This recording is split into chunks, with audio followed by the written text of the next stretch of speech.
A small group of about 20 cane farmers led by PUP Orange Rock North aspirant Jorge Briceño gathered across from Esteria Moore's office on Queen Victoria Street in Orange Rock Town this morning to register their message of discontentment with the station's morning show guest, Acting Prime Minister Gaspar Vega. The cane farmers are upset that some parcels of land that they have been harvesting cane on are being taken away and they now have to relocate. According to the irate protesters, they acquired the land under the previous PUP administration. The last government has given it to the people, no? You've paid for it? Many paid for it, got papers that paid for it. And now this government is surveying it back again. And he haven't tell us what he will do. Have you tried seeing the minister elsewhere?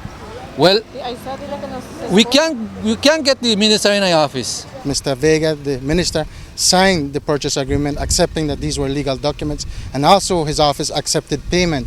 So the government did purchase this land and did give it. If that was the case, why would he have signed these documents? But according to the acting prime minister, the parcels of land were erroneously distributed.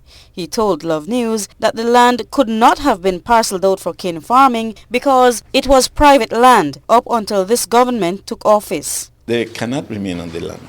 The land was acquired from the Stills Belize for the project of creating 800 house lots for 800 different people. And that's a project that we have commenced since early 2009. Couldn't it be just as easy if you had left them there and charged them for it than to relocate them? Because they're also complaining about their crops being destroyed. I want to be straight that there's not that many crops in that area. Besides that, even if they had title, we would still have gone ahead and acquire because that's the most appropriate land for the expansion of the villages.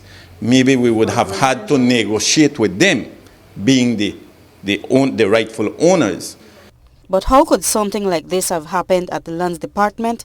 Wilbert Vallejos, the Lands Commissioner, told us that since he took over the office, he has implemented measures to avoid future confusion over land. The government has proceeded to negotiate this land with a company, the Stills Belize Limited, who has been the private owner and who has gotten it from another private owner. There was a transaction or a series of transactions that took place whereby these people were given leases, whether legally or illegally. But as the commissioner, how could something like that have taken place, and what can you put in place to ensure that this does not recur? Well, we certainly have put something in place. Earlier I explained that now, before we go to declare an area as a residential extension or propose an interest in it, we do thorough searches. We check the background information of those lands to verify first if they're national lands or if they're private owners. And even if it is national land, we go and do the physical inspection to ensure that there are not people living on the land for a number of years. And if there are, then we try not to enter into an area like that. Or if we do, we try to speak to people like that. Certainly in what you mentioned before, that the people might have been given leases irregularly or titles. It happened in the rush when in the last phase of the previous administration, and I'm unable to explain how it happened, but it happened nonetheless. There was no plan registered, and the land was not for the government to be given out when it was given out. But this is far from accurate, according to PUP's Jorge Briceño. These lands were from Petrojam. The government acquired them in 1998. Love News understands that the cane farmers are being offered another area to relocate and up to $2,000 in lieu of damages to their current crops. But many of them outrightly reject that offer. I don't want that. I don't want that. I want the land because it's close for us to work. I will not accept no offer depending on the conditions. Because if they give me an offer to go farther from here where I got it more convenient to me, why should I go farther? We are not willing to relocate because we want the land. We have invested a lot in those 5 acres that we have right now. My understanding is that this is private land that we're on. Well, the way they asked it to me, I will not take it as private because this was surveyed by government.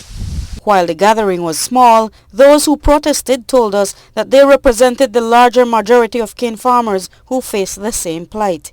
They said that they did not take out a permit to stage a full-fledged demonstration, and that was why their number was small. The protesters were not disorderly in their gathering, but the police were out in numbers to keep the peace. While their rejection to the proposal of relocating was conducted without incident, the protesters, headed by Briceño, will take their fight where it counts. The landowners have asked us to get an attorney for them, and they're going to be filing an injunction, trying to get an injunction and going to court and let the court settle this matter. It doesn't matter who the land belongs. The problem is the government. It's a problem to resolve this issue for the landowners. Reporting for Love News, I am Marian Ali.